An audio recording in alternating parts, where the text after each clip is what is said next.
All right, let's start with this. Let's do a nice, fun throwback. This is Christopher Hitchens in his prime. Oh, yeah. Very, very, I do want to say, like, this is definitely a moment where, like, the Ayn Rand view of the world is particularly grotesque and hilarious. The kind of most pernicious, magical thinking imaginable. There's even a second in this debate. Hold on, I'm pulling it up right now. But there's a second in this debate where actually one of the debaters says that colonialism is the best thing that ever happened to India. Okay. I mean, I don't even know if we even pulled that. So I don't know. Do we have in this clip? This is Christopher Hitchens. Is a debate from 1986 with some Ayn Rand devotees. And again, I also really like with this too that we all know Hitchens and Afghanistan and Iraq and all of this stuff, but it's also good with the credit is due mentality to remember people at their best and elevate the best of everybody as all of us are, flawed, imperfect, mistake-making machines. And here is Hitchens just doing some beautiful work against this totally toxic and ridiculous worldview. Of class. Marxists recognize that history is indeed the contest of competing social forces, and that so is the present such a competition. All attempts to describe society as merely organic and harmonious, or as a free competition or race between individuals with differing attainments and endowments, fail, because they ignore this simple and obvious fact, which again we do not preach, we simply recognize, insist upon, and make as a point of departure. Let me, if I may, quote you from Marx and Engels' preface to the German ideology in 1845, where they say that they and their supporters, and I'm quoting now, "We do not preach morality at all. They do not put to people the moral demand, love one another, do not be egotists, etc. On the contrary, they are very well aware that egoism, just as much as selflessness, is in definite circumstances a necessary form of the self-assertion of individuals." I think this shows clearly enough that Marxists understand what Randians term, as if they discovered it, the virtue of selfishness. But as Marx and Engels also wrote in the same period in their Holy Family, they saw the need for selfishness to be transcended. I'm quoting again directly from the Holy Family, 1845 also. "If enlightened self-interest is the principle of all morality, man's private interest must be made to coincide with the interest of humanity. If man is shaped by environment, his environment must be made human. It is on this apparent paradox that we take our stand." Yeah, I mean, it's just David. Yeah, go ahead, David. Oh, it's just like that's Hitch at his best. And I just what I like about that clip, and I had a really hard time picking. That's if you have the time, Google this debate on YouTube. Hitchens versus the Objectivists. It's 2 hours. It's very long, but we all have a little bit of time on our hands, and it's very fun. But the argument is actually framed on a moral level. So instead of it being like what economic system works better, they're actually arguing from a moral standpoint, which is why there's such a focus there.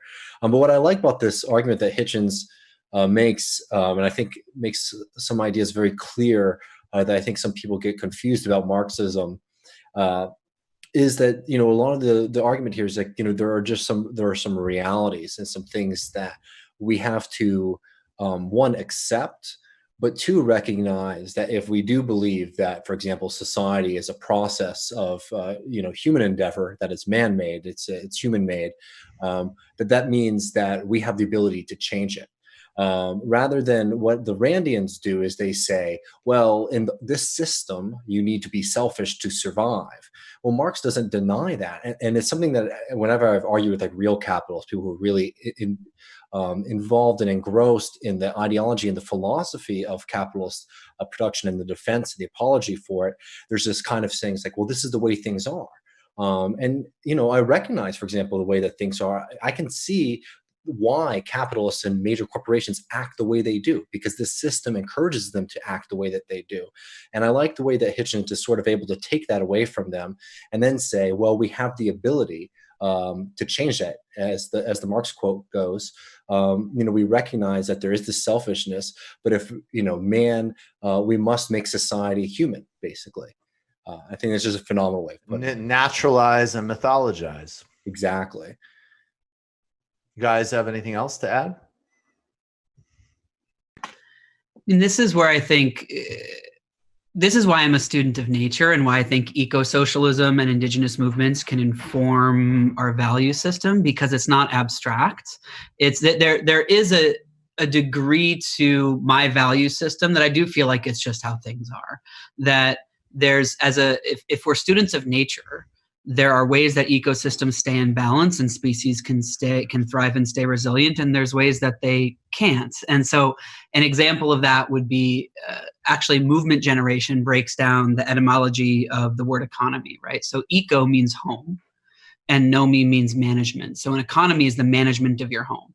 And if you understand your home as a set of interrelated systems, right? So an ecosystem is all of the human social systems that make up the interrelated web of our lives.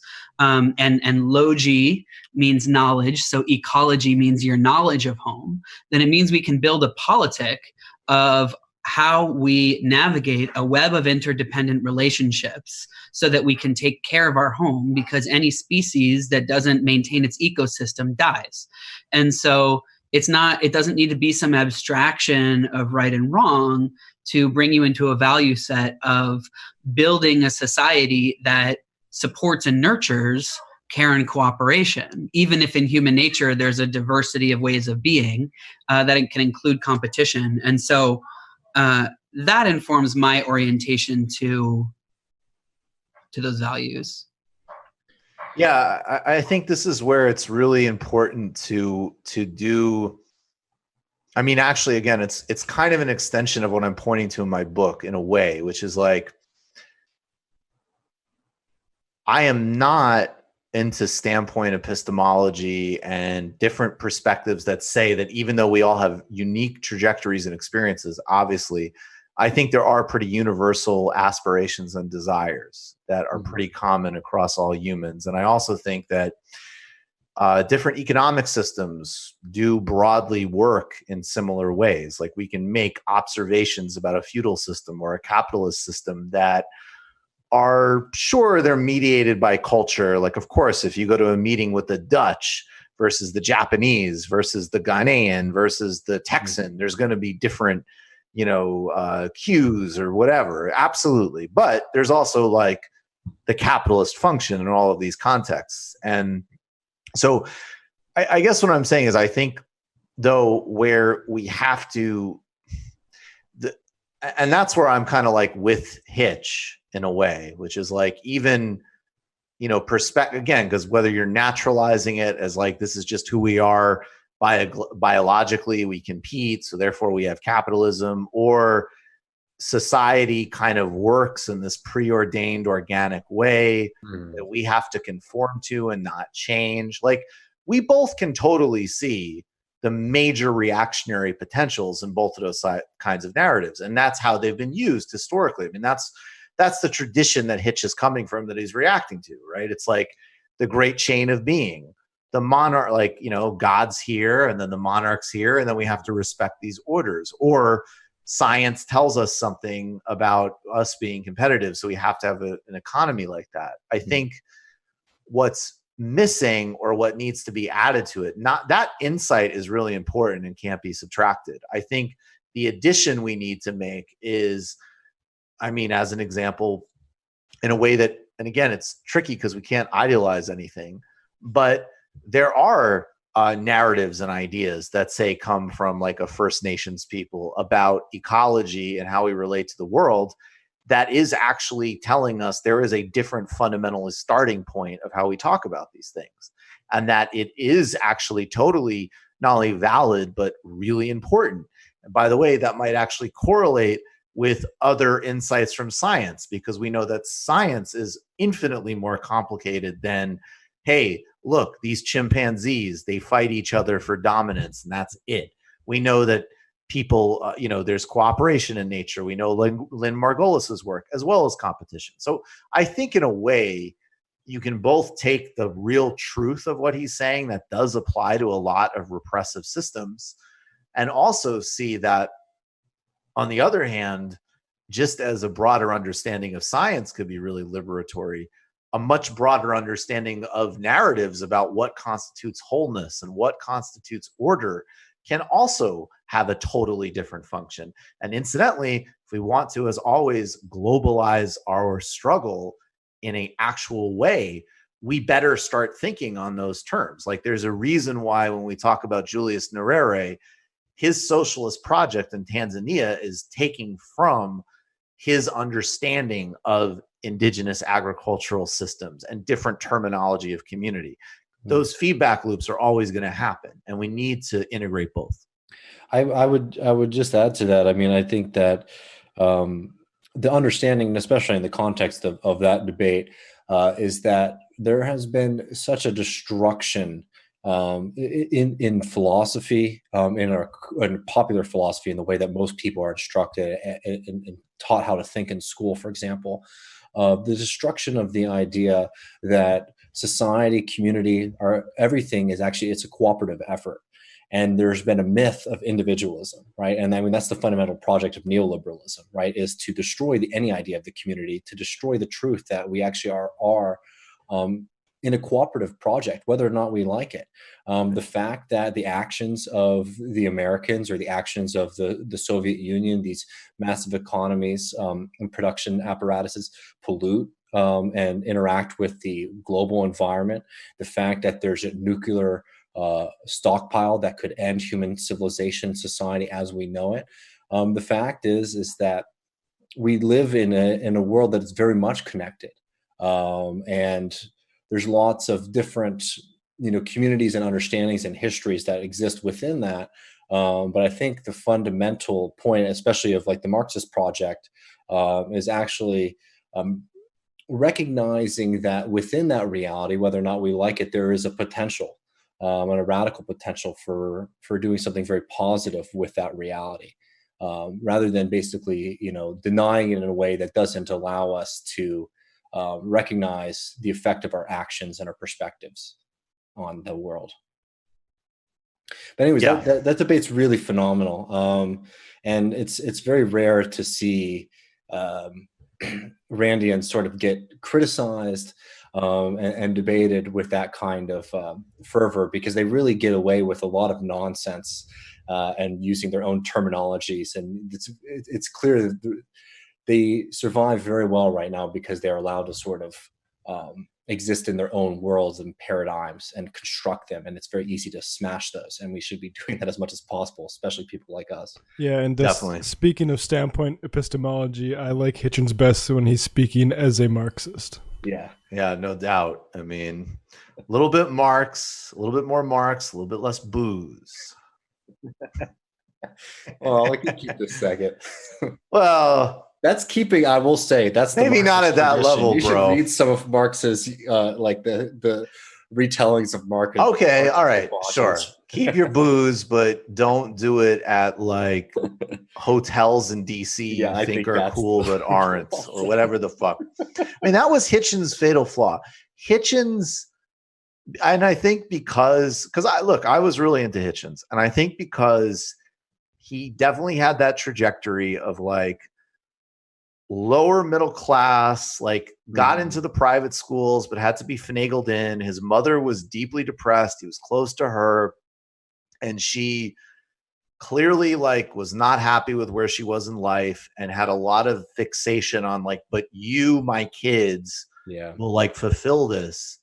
And he went to Oxford, and he's just, he just really like, he crushed it. He just had a huge amount of talent and likability, and even the ways in which he was an asshole was super fun and people enjoy and everything.